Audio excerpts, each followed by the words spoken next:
Yerushalmi Demai, we're very shishi halacha dada, which is roughly page nun ches. Is that right? So we're talking about dividing maestros between the oris and the balabais. Now there's an oris who, let's say, receives olives to make oil.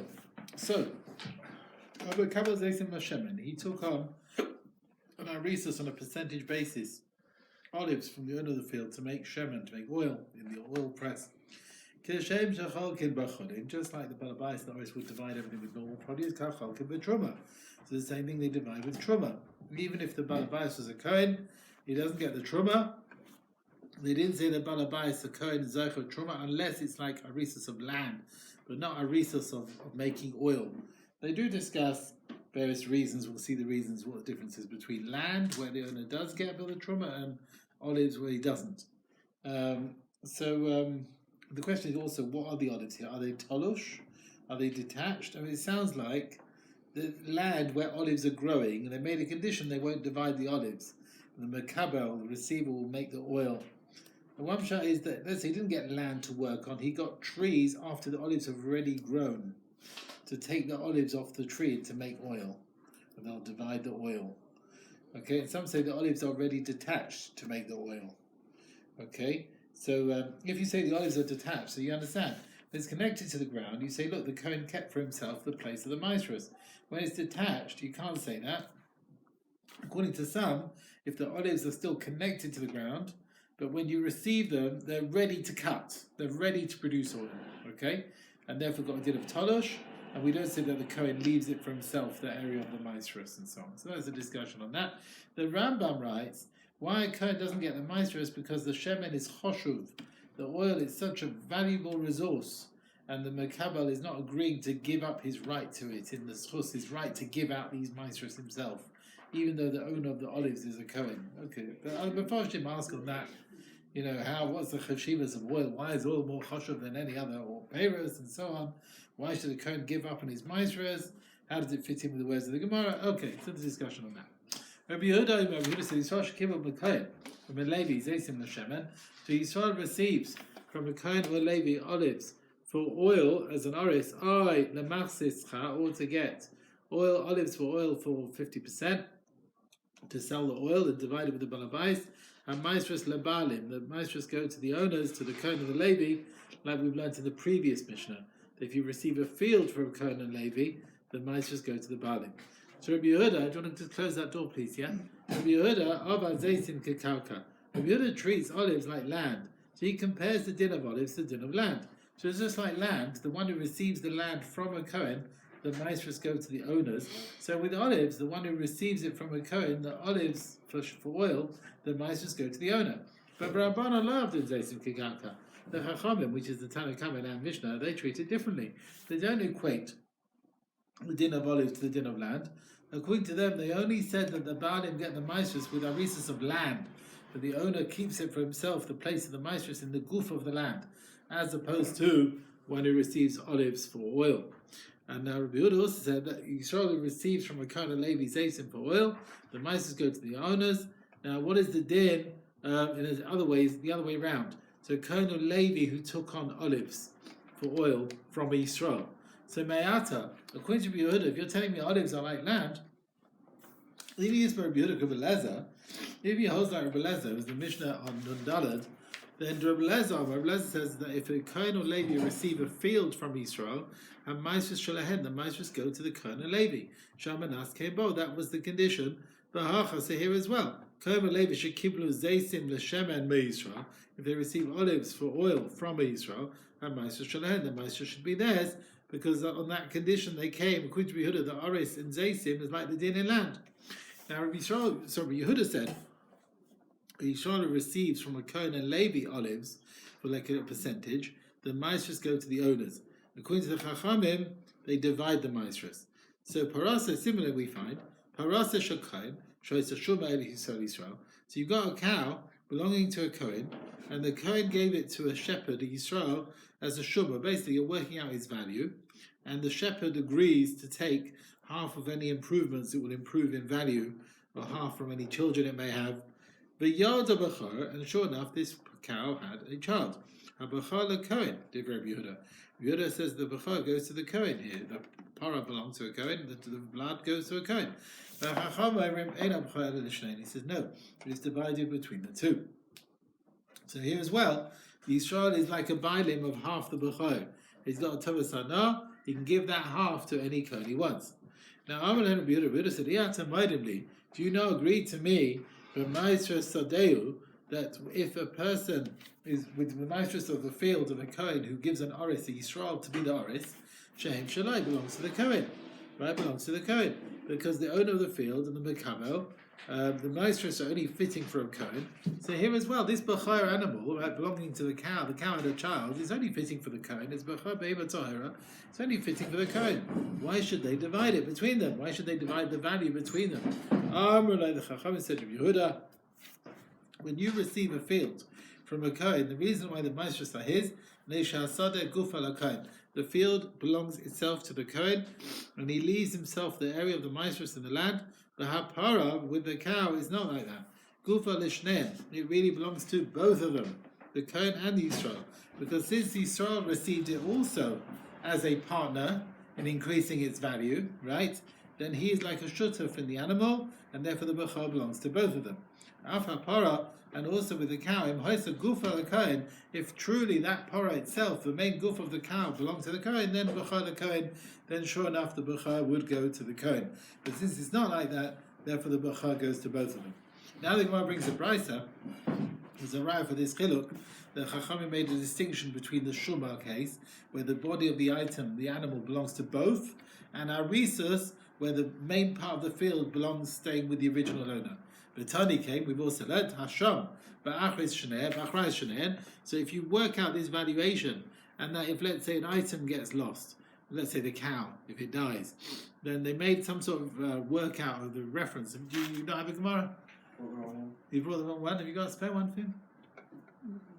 If you need it, or what? Yeah? Hasham ba'achris shnein. So Hasham, if it gets lost, then the achrais is on the loss is on both of them. Because when you take it as a shumah, you're like a partner in the item, and therefore you take half the loss, the losses as well. Now mekabel ba'achrais hanaisen. It should be one second. Ba'hamekabel ba'achrais shnein. Ba'hamekabel. Now that wording there. Okay, some put that in. So if the item gets lost, let's say it got ruined, the land got ruined, the loss is on the owner of the item, not the mekabel, because he's got no ownership in the actual item. Right, with the mekabel, it's the owner, and they only divide the fruit. So basically, this machlokes between the Rid and the Chachamim, when you receive a cow with a valuation for the shepherd, let's say, right, from a Cohen, it's a similar argument here as one receiving from a Cohen or Levi olives for oil for a percentage. According to Yehuda, the maestros go to the Bailim, like they say when you receive a cow, the Bechor goes to a Cohen, because that is the das of the Noisen and Kabel, and according to the Chachamim, because they are considered partners in the actual olives, therefore the maestros go to both of them, just like when you receive the cow, the Bechor goes to both of them. So that's an argument there as to what happens when you receive the cow. Is it belonging to the shepherd and the owner? And the shepherd, if he's not Cohen, he'll have to give it to another Cohen, but he can choose who to give it to. Or do we say that it belongs to the Cohen, and that's machlokes here. And we spoke about the Cohen receiving from a Cohen for a percentage, right? And then one is going to bring a brisa slightly similar. We're talking about one who gives to his friend money for machsischa, for an iska. An iska, of course, is a business arrangement, basically. I'm lending you money, and you're going to deal with it. And you're going to try and make profits on my behalf as well, right? You're going to buy and sell with it and make a profit, and we'll all share the profits. So half of the money is considered a loan, and half of it is considered a deposit. And the profits and the losses get divided between the one who gives the money and the one who does the wheeling and dealing, right? The part of the deposit remains of the one who gives it, whether it has losses or gains. The chelik of the debt of the mekabel, that part belongs to the one who receives it, and he has to return what he's received, what he's borrowed.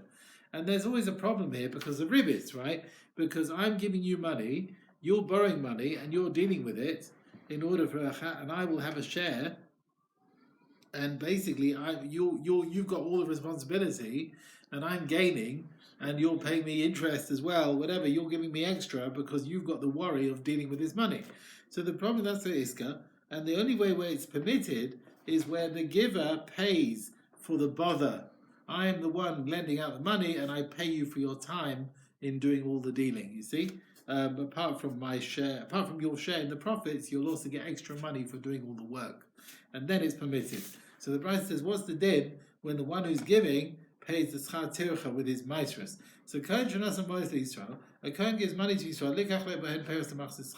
in order the Israel will do business with the fruit and he will earn a profit from it, and they will divide the profits. And we're talking about where this fruit is Chaim maestros. If the Cohen says to Israel, if the fruit went up in price or down in price, then the profit or the loss is also shali, is also mine. So I will take the profits for the losses in the deposit. The hamaestros and the maestros of these fruit, which are mine, they will be shalacha. They will be yours for your bother, right? That's your wage for all your bother. Mutter, that's permitted. That's not a problem of ribis, because he's receiving the maestros for his tircha. He's getting something for his bother. And the maestros belong to the Kohen. He can decide to give it to Yisrael.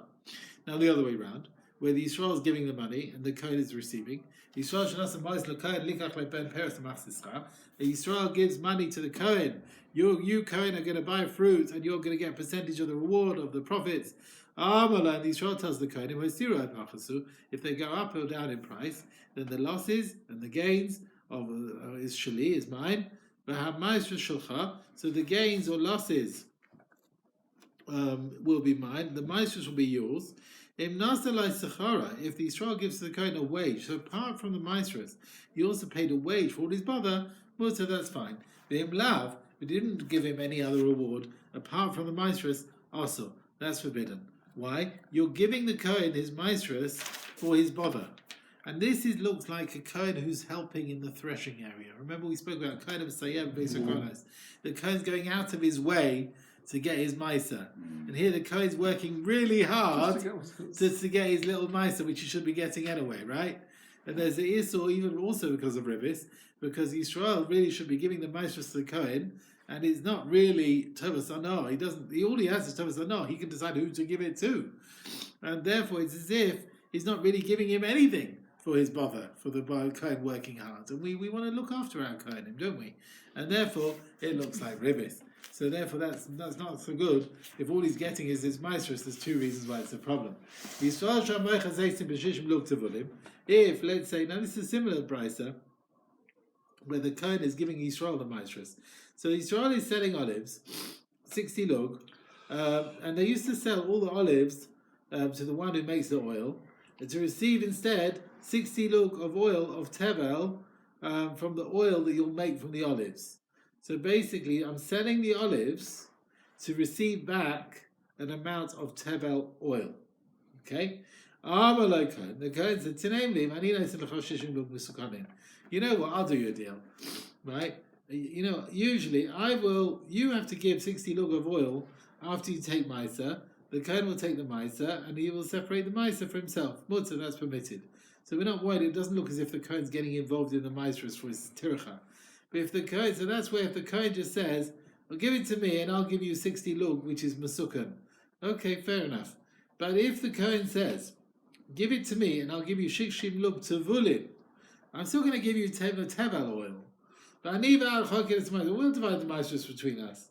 We'll come to some arrangement. Right? And therefore now the Kohen has to give the Israel half the maestros. Also that is forbidden. Now how could it be? When the Kohen gives to Israel all the oil which is Masukah, you're telling me that's fine, mutter. But Palga, when he's giving half which is Masukah, and he's giving him half the maestros, also why should that be a problem? I see. The Sefer is talking about a case, but Maviach Leizman. So that means the Kohen hasn't got oil now. He's going to pay at a later date. Okay, it's the futures market, right? He's going to pay at a later date based on their arrangement. It's a problem of Ribis because he is giving to Israel half the maestros for delaying his repayment date. You see? He's delaying the repayment date, and for that delay in time, he's getting his maestros. And that's the problem of Ribis. And that's also Bizayin Kochim as well. You're using maestros to delay your repayment date. And the ratio of the Brisa is talking about a case where he didn't delay any dates. And that's why it's permitted. The Gemara brings another nusach of the price I mentioned, where it's brought like this: for Tani Kain, if you're delaying him time, ask him from ribis and from his own kachim. It's a problem of ribis, and it's also because you're not treating kachim with respect. Okay.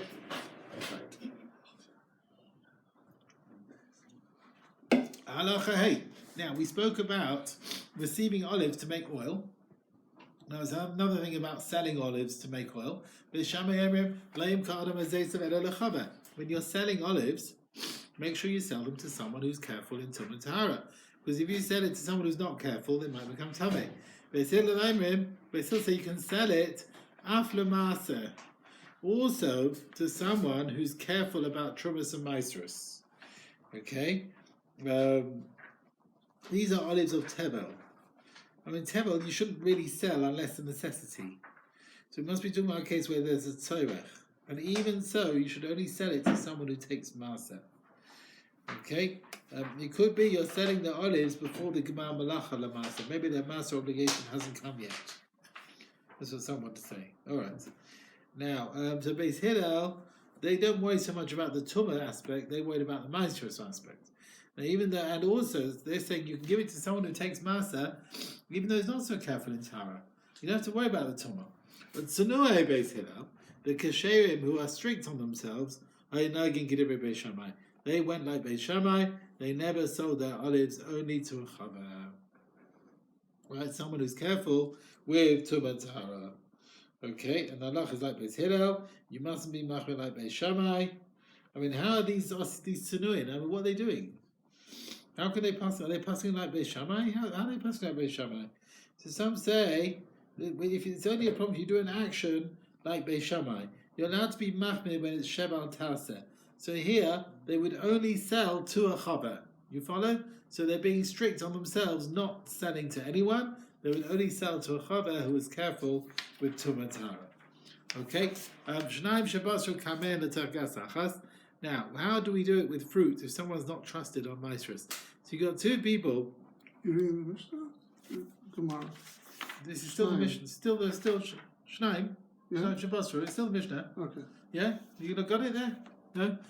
Shnaim Shabbat. So this is an idea of the Masechet. How it's a couple of lines. Shnaim Shabbat kamen l'targas achas. So two who put all the grapes of their two vineyards into one press to make wine. And Echad Maaser, and one of them was taking Maaser, and who's believed about Maestros, for Echad Sheina Maaser. And the second one was an Amaretz, who's not believed. And now, the question comes, the one who takes Maaser, what do I do? So remember, there's two lots of grapes now in this press, making wine. One person takes Maaser, the other one doesn't. So he asks, what do I do? So Maaser Shulai. So first he has to take Maaser on his share in the wine.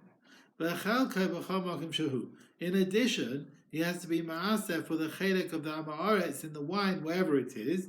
The Gemara will explain the reason of the Mishnah and what does it mean b'chol makom shehu. We'll see what that means in a minute. Okay, so you have to take Maaser for your share and for the other person wherever it is, and we'll see what that means. Up to the Gemara here. You got that now? Rav Yochanan. The reason that Beis Hillel will allow you to sell olives to someone who's not a chaver, Beis Hillel, they're not worried that one who buys will hold back the olives until they're mushra to receive tumah. When a person buys it, might get liquidy and become mushra to receive tumah, because people eat the olives even before the oil comes out, so they're not going to be mushra to receive tumah. So you don't have to worry when you sell it to someone that he's not careful on purity, because he's not going to be mushra. He says, "V'chei derech b'nei Adam." Is that the way of people? And clearly, people put the olives in this press. They're there for making oil. They're not for eating. So Beis Hillel allow you to sell through an ilah. An ilah is like a ruse, some sort of claim. It's not definite that the person is going to make oil from these olives, and there's a distant chance you're going to eat it while they're still there. Even though it's not common, you're allowed to sell it to him. You follow? Because there is a chance that there won't be any oil here at all. Now the Gemara brings an example for this far from Beis Hillel themselves. We find elsewhere. Beis Hillel kedata, the Tanina we learned in Shvius. Beis Shammai said, "Loyim kadai, don't sell to someone who's choshed on Shvius. Para chaveshes b'Shvius. A cow that plows during Shvius, you're going to get the person to do an aveira. He'll plow with it in Shvius, and it's lifnei iver. Beis Hillel matirim neishiyach l'shochta. Beis Hillel allow because you can slaughter it, and you won't plow it. Do you think anyone's going to shecht an ox which is there for plowing? Why do Beis Hillel allow you to sell a para which plows on relying on the fact he might slaughter it? The person might just buy and slaughter it. You have to say they're relying on whatever excuse they could. So here, since it's possible, you can slaughter it, even though it's very far-fetched. It's good enough to say there's no instead of neiver. So the same thing here. Beis Hillel allow you to sell the olives to someone who's not careful, but tahara. It was an illa. There's always a chance they'll just say, "I'll eat the olives as they are," before they're susceptible to receive tumah. Now we bring a brayso which discusses machlokes v'sham Beis Hillel and Mishnah. Shavi Beis Hillel v'sham Beis Hillel agree. You're allowed to sell these stalks that you can make dough out of them. You know the one who buys it is not going to need his dough in a state of purity. Now the reason is you're only selling a small amount, so you think, well, maybe he'll parch it a bit and just eat it like that, roasted kernels or something. He's not going to make a whole dough out of it. But people do that, and therefore Beis Hillel and Shammai agree. You can say, no, he's not going to make a dough out of it. Another thing we find from the price, so Tony related to the price, so Shabbat, we agree, Beis Shammai, Beis Hillel, she'ein moichrin gadish shel chitin. They do not sell wheat in like a big stack of wheat, but evet shalanovim, a big container full of grapes before they've been pressed, in order they should heat up and soften, and give out their wine. Or ma'atan shel zeisim, this is a big vessel where they put the olives. They put the olives to warm up and to become softened in order to be lenient on the squeezing. You only sell it to someone who is you only sell it to someone that's a chaver and who knows who can keep it in a state of tara, because they allow. Yeah, all right. Okay. So where are we now? Sorry, I've lost my train of thought now. They didn't allow Beis Hillel. Yeah, Beis Hillel didn't allow you to sell your olives to someone who's not a chaver, unless you can say, look, you might eat it before it's moksha to receive tumah. Okay, they don't allow you to sell grapes where the wine has already started coming out, and the olives are already sweated away in this container. They're already moksha to receive tumah, and they don't allow you to sell wheat in a big amount, right? Because again, the person might make a whole dough out of it, and then it'll get moksha again to receive tumah. So that's what we're saying here. That big amounts they can't do it unless it's a chaver, and he will keep it properly. Yeah. Okay. Right, fine. The evet shalanovim. Now the Gemara discusses what comes from the brisa about the grapes in the evet and the olives. They're muksha to receive tumah because of the liquids that come out. Now, even though these liquids is not proper wine yet, it's not proper oil. So he says, this din. Now, think about it, Rabbi Isai. This liquid that comes from the grapes, and it's mashir to receive tumah. I mean, this brisa sounds like it's from the Torah. If there was no chashash tumah from the Torah, we wouldn't say, you must go, you have to go to a chaver. We would never say that. Basically, it's a proper mashke to be mashim and a Torah. The same thing with the olives. The liquid that comes out is proper oil to be mashim and a Torah. But if that's the case, less hador pliga Rabbi Yochanan. This brisa seems to argue on Rabbi Yochanan. Why? Rabbi Yochanan said, Kishem she'amru, just like they said that the katan, chumrin, that for a child, this is talking about a cotton. 1 second. It's only a chumrin. It's a chumrin rabbanon kavamru matzon shazeisim chumrin. Yeah, this is about the child that's playing around with the dough and everything, where he's put his hands. So basically, chumrin, that's only a chumrin rabbanon. Just see the notes here. He says. The Gemara doesn't explain what this cotton is. So they talk about a child with a dough next to him. According to the Chachamim, if the child's holding a piece of dough, did he take it from the dough which is next to him? Yeah, that's the question. And therefore the dough is all tameh, because the child touched it. And maybe the whole thing is tameh. Or do we say, look, the child's tameh, maybe he touched the dough, right? According to Rabbi Yochanan, it's a chumad rabbanan. And I tell you, don't worry about this tumah. According to Rabbi Yochanan, you're not going to burn truma because of this tumah, right? Why is that? The reason is because there's no chashash tumah in our Torah. Okay, there's a question on that, about what the case over there is. So back to our Gemara. So let's have a plig on Rabbi Yochanan. Isn't this brayso arguing Rabbi Yochanan? Rabbi Yochanan Amar Kishem she'amru katan, just like they said that for this child it's only churban. It's only a churban over there whether the child took from that dough or not. And the liquid that comes out of these olives is to be considered a liquid, to be mashir, is only a churban rabbanon. Because but the Brisa seems to say it's from the Torah, and you seem to tell me, it's only Rabbanon din. So Rav Yirmiyah answers, Rav Chizkiah Amar, he said, Rav Yoina b'shem Rav Yirmiyah, ma pligin. What's the argument of Rav Yochanan the Chachamim with the olives over there? It's not a question of whether it's muksha to receive tumah or not, which is what you thought. The argument there is bechiburin. Now think about it. These olives are in this big container. Okay, and if tumah touches part of it, okay, are they considered one piece stuck together, and therefore the whole thing becomes tameh because they're densely packed together? According to Rabbi Yochanan, this halacha is a churma d'Rabbanan. The reason is usually in the laws of the Torah, noshuch chibur, things which are connected so much that if you separate it, it will bite out a bit from the piece. Yeah, noshuch means biting. You separate it, it will bite out a piece. But you can't separate it completely. That's considered one thing for tumah. But ma'uch, eino chuvah, things which are just smooth together, pushed together, and you can separate it, that's not considered a chibur for tumah. Now here with these olives, I feel a ma'uch chibur. The chachamim were machmir b'drabanan, that even if they're softened a bit together, they're not biting one from the other. They're considered a connection for tumah, and because of this, Rabbi Yochanan said the matan shel zeisim is a churma rabbanon. That's what he was talking about, to say they're considered one piece as far as the tumah. But as far as the muksha ability of these olives, that whether that is minat Torah, you're right. That would definitely be minat Torah. He's not saying that's rabbanon, right? The liquid coming out is proper oil, and that definitely would be muksha minat Torah, as we said before. Good.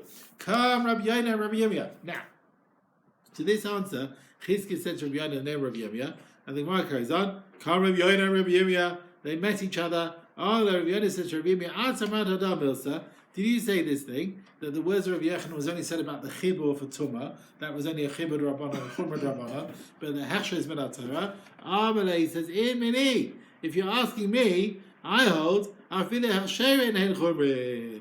I think even the hechsher side is only a chumrah. But then the question comes back. It sounds like the hechsher, we said the hechsher is minat Torah. And that's why the brisa, it brings with the rest of the brisa. But Tani, you think the hechsher is a chumrah? But Tani, got it? But Tani, we've learned shavin she'im b'achin gadish shel chitin, ve'abed shel anavim. You've got this big mound of wheat, and you've got big containers of grapes and olives. You have to sell it only to someone who's careful with tumah tahara. The big thing of grapes, like Torahi, the mashke that clearly comes out is mashke to receive tumahs from the Torah. Of course, it's from the Torah. Dichbas says similarly, matan shel zeis in Torah. That's also from the Torah. So, my kedud, why are you going to tell me? How's Rabbi Yirmiyah going to answer this brisa? According to his words, the thing of olives is only a chumrah rabbanan, but it's clearly from the Torah. So the answers, Tzipate Karamea. The brisa can be explained according to Rameah. To Rameah, Mahamayel Kamashke. According to him, this mayel, which is the sort of juice that comes from the olives, it is considered a mashke from the Torah. But Rav Yirmiyah holds la halacha like the Tanaim who argue on Rameah, and they hold the mayel, that sort of juice, is not considered a mashke. According to them, the hechsher of these olives is only a churma d'Rabbanan. So this sort of juice that comes out maybe is not proper juice. He holds like the Tanaim who argue on Rameah, and they hold it's only a churma d'Rabbanan. Okay, this is the Tana who argues on Rameah is Rav Shimon, and he seems to hold that this mayel, this juice, is not considered a mashke even b'Rabbanan, actually.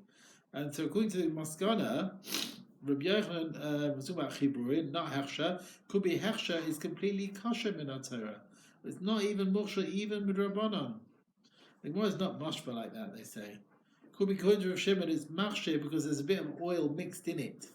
And min Torah, this oil is bottled in the rest of the juice, and it's not mashke, only b'Rabbanan, it's mashke because of the other oil that's mixed in, possibly. That's why it's muksha b'Rabbanan.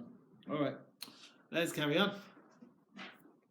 where are we? Now the Gemara comes back to the beer in the Mishnah. We are where? Harav 0, yeah? So we come back to the Mishnah. Now Beis Shammai say you should only sell the olives to a chaver. And Beis Hillel said also for Maser, right? To someone who takes Maser. Now, why Beis Shammai don't mention Maser? They only said a chaver, careful tumatara. Why not choose someone who's also careful on Trumas and Maasros? Arozira, Tama de Beis Shammai, the reason for Beis Shammai they don't mention Maaser, Ein der Chaver les Moicha Zeisim Ela le Maaser. Because you know something? You don't need to mention it. When I sell following the Chachamim, I must be a Chaver, and I'm not going to sell my Tevel unless I know the person will take Maaser, right? So I don't need to mention it. But just be careful that the person who buys it is a Chaver, and of course I'll sell it to someone who takes Truma and Maaser. But Snuei Beis Hillel, and we said the pious ones Beis Hillel would follow Beis Shammai. Ma'od Snuei, what is this? Kesherim. The Kesherim who are machmir on themselves and careful of mitzvahs. Rochizda, Kan Shaninu, here we've learned Sha'akasha Nikrat Tsunua. Usually you don't find the phrase Tsunua with this, but here, Mashmoas of Tsunua is someone who is kosher. Okay, we find, right. Shnaim Shabbat Kamen, two people who are, right, okay, two people are cutting their wine, right? They've got the wine in the press, they've all put their grapes in the vat, one of them takes Maser and one of them doesn't. So the one who takes Maser has to take Maser on his share, and also a chelek wherever it is of the other one. That's what we're going to discuss now. Rav Elazar. Okay, Rabbi Sa, you want to wait for this piece, yeah? Here we go. Rav Elazar. Rav Elazar says, to Rameh. This din of our Mishnah is view Rameh. To Rameh Amar, Rameh said, La yitziru limka demai ela l'sitoin. So first of all, the Chachamim were lenient for the wholesalers. Remember, the wholesalers sell everything cheap, cheaper rate, and they are allowed to sell Demai without taking Maser, right? But an ordinary person's not allowed to do it, not allowed to sell without taking Maser, and therefore this Chaver, who's the one taking Maser, has to take Maser for his Chelek and for a bit of the Amaretz, because otherwise he's like selling him Demai. They're putting it all in the vat, they're going to get the wine out, my share, his share, is like I'm selling him Demai if I don't do this, okay? So now let's see. Actually the Chachamim argued on rare. They held even a Balabais was allowed to sell Demai when he sells in a big wholesale amount. A big amount. Okay. So now, let's see what's going on here. So the Gemara is going to explain the words of Rav Elazar, how we explain the Mishnah, and how we understand Rameir's view. So let's see. Hu pasala. So Rav Elazar explains the Mishnah like this. Hama'asa, Ma'aser Shalai Vadai. When it comes to you taking Maser, your produce is proper tevel. And you take the Trumas and Maasros, like proper tevel, Trumas and Maasros, you have to give it to the Kohenim, Levim, Aniyim, straightforward. V'chalkai, v'chal makim shehu, what does that phrase mean? It means Demai. Out of doubt, you have to separate the other maestros for the Levim and Aniyim, right? You have to take Maser on the bit that you're taking. When you get your wine, you take Maser on yourself like Tevel Vadai, okay? In addition, you have to take Maser for the Chelek that you might be taking from the Amar Aretz. Remember, your grapes have gone in the vat, his grapes have gone in the vat, and you're taking out the wine, and he's taking out the wine. You might have ended up with some of his stuff, right? So you took Maser definitely on your stuff, but you might end up with some of his, and he's not taking anything. So what we told here, in addition, you have to take Maser for the Chelek or that you are getting from the Amar Aretz. So Chelkai Buchal Makam Shehu, you with me? It's the bit you're getting from the Amar Aretz. Out of doubt, maybe what you took out was originally yours, maybe. And if you don't take Maser, you are selling to the Amoritz Tevel. Now, he says like this, you don't have to take Maser on your friend's stuff, it's more Demai. Why is it Demai? Because it's a suffix. It could be in the beginning, this was the Amoritz's share, and you're not selling it to him. You've got this arrangement now. But maybe he ends up with what was his all along. You understand? That's not a sale. You understand? So maybe you end up with what was his all along. So that's why it's not necessarily a sale. And that's why Rabbi Elazar learns, and Mishnah is like the view of Rabbi Meir, who holds you can't sell Demai. You follow? And that's what he's proving. 1 second.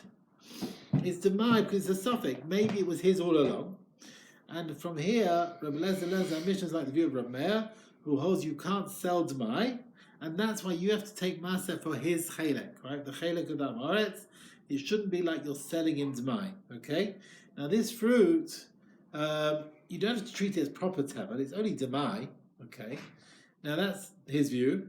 According to the Chachamim, they allow you to sell demai. So I don't have to take Maseh on his share. You follow? So these are big wholesale amounts. According to the Chachamim, I can sell demai. So I don't have to take Maseh on his share. But according to the other view, Reb Meir, his share, he might be getting some of my stuff. So I'm therefore selling it to him. So I have to take Maseh to cover his share as well. Okay? Of course, this is all coming into Breira here, right? And what I'm taking is, was that mine all along, or was it not mine, or was it a mixture of mine and his? Yeah? We always say, Machlokes Breira, Menatera we hold. How do we paskin? Any offers at the back? Menatera we hold Yesh Breira, Ein Breira? Well, how do we paskin? Usually we paskin Ein Breira Menatera. But Rabbanan we say Yesh Breira, right? For rabbinical things. For rabbinical things we say Yesh Breira. Demai is rabbinical din. That's why we can say Breira. That's why we can say what I might get was mine all along, what he gets was his all along. But according to Reb Meir, we're worried that you might be selling him Demai because you're selling him what was your share, and that's why you have to take Maseh not only for your stuff but for his as well. So now the question is like this. Let's move on. Rav Yoina Boi. So here, actually, in this case, they say here you have to take a suffix breira, right? Maybe ein breira. Could be the shares got mixed up. If you don't take Maseh, you're like selling him tevel, and you've swapped your stuff for his. It's not definite, it's a suffix, so it's demai. We treat it as demai, what you've given him. Okay. Let's carry on. Reb Yoina asked, Moicha vadai Masechet demai. How can it be, if you are selling it to him, it's proper tevel you're selling him, but you're only correcting it as demai? So how can that work? You're swapping your share with wine, which is tevel, my wine, with his share, and you only have to take Maseh as demai. So ein lecha. So therefore you want to say another approach. Ein lecha elakei to Amar Rabbi Yochanan. So you want to say, you know what? Our Mishnah is like Rabbi Yochanan, Divrei Akoli. That according to the Chachamim, you can sell demai. And it's not only Reb Meir. And he says this is trying the Mishnah. Hama'aseh. Let's try again, right? Hama'aseh shaloi. The one who takes Maseh has to take Maseh on his own, like definite vadai. And that which he says, v'chelka b'chol mokem shehu demai, okay, his chelek wherever it is demai. What does that mean? Look at this on both sides. Read these words. V'chatzi chelkoi shebiyad chaveroi mishaloi demai. So what does it mean? So he says, according to Rabbi Yochanan, it's a suffix. If the part that the chaver gets, was it all his, all along? Or maybe in the beginning they were partners with every drop of wine, and therefore half the wine that I'm taking now maybe belonged to the friend, and maybe half the wine was mine, and maybe half the wine belongs to my friend. We don't know, we don't assume everything completely swapped round, and that every bit that I take was my friend's. We don't have to assume that. So the chaver, what must he do? He has to take Maseh, first of all, vadai, on the half wine which was mine beforehand. Right? Half of this mixture was my wine. I definitely have to take Maseh on that. Definitely. Whether that half now is now all in my hand, or maybe half of it has gone to the Amaretz. So on half, I definitely have to take everything. In addition, I have to take Maseh on half of the wine which the Amaretz had in the beginning as demai. Right, now what's the case here? So he says, maybe half of the share of the Amaretz came to me. Right? What does it mean? What does it mean? It means half the share of the Amoretz might have come to the Chaver. So that means a quarter of the whole wine. Okay? Might have come across. So the Chaver has to take Maser as Demai on another quarter. Not on another half, but on another quarter of the total. So half the Amoretz's share. Okay? He doesn't have to take it as Vadai. It could be this bit was pattered with the first hafrasha, which will mafresh on him my chelek. It could be all that I have now is the chelek which was mine in the beginning. Could be I didn't take anything from the Amoretz. And the Lashon of Mishnah, according to this, when it says Ma'aseh Shalai, I mafresh all that I had from the beginning as mine. So also now the half chelek which is in the Amoretz. But B'chalka B'chamakim Shehu means, in addition, I have to be Ma'aseh on another half of the chelek of the Amoretz. Half of the chelek which beginning was the Amoretz, wherever it is. So if now it's within the wine that the Chaver took, and maybe I only have to take Maser on half the chelek of the Amoretz, it could be I took it away. But the half which was beginning with the Amoretz and stayed with the Amoretz, if it was half of his and it stayed with him all along, I don't have to take Maser for that. I'm not selling him that. It was his before, it's his now. So according to this pshat, our mission is not connected to the Machlokes Rebbeinu and the Chachamim with selling Demai, because I'm not selling him anything. But we've got a doubt. Maybe I gave him half of his portion, which is definite tevel, and I have to maser it as vadai, and I don't have to be maser as Demai only on the half chelek of the Amoretz, which he took for himself. That's what he's saying. So let's try and explain this. He says here. So he says to summarize here, there's two differences between the Pirush of Rabbi Lezer in the Mishnah and Rabbi Yochanan and Rabbi Yonah. So according to Rabbi Lezer, Ma'aseh Shalai means I take all the wine which I took for myself at the division, and I have to take Ma'aseh on that, whatever I put in. According to Rabbi Yochanan, it means your Ma'aseh on all the wine which was destined to be mine from the beginning, wherever it is now, or maybe now it's with the Amoretz. And that's Vadai. So definitely half my stuff, Vadai, take Maser. According to Rabbi Lezer, the Chelka B'chamakim Shehu means the Chaver has to take Maser on all the chelek that the Amoretz took for himself at the time of the division. I have to take Maser for what he takes. And according to Rabbi Yochanan and Rabbi Yonah, the Chaver has to be Ma'aser on the half which was destined from the beginning to be with the Amoretz, on half of that share which he had to start with, half of his share which he had, so it's a quarter, because it could be that's what reached him, and according to them, this hafrasha is hafrasha of Demai. Okay, I think that's at least a summary of what that's all about. Let's see here. Whether Brera comes in, all things to do with Brera here, and all the different versions of what Brera is. How are we doing? Okay, I think we'll stop here, Rabbi Sai. So Moshe, you didn't see the pictures on the WhatsApp message, Moshe?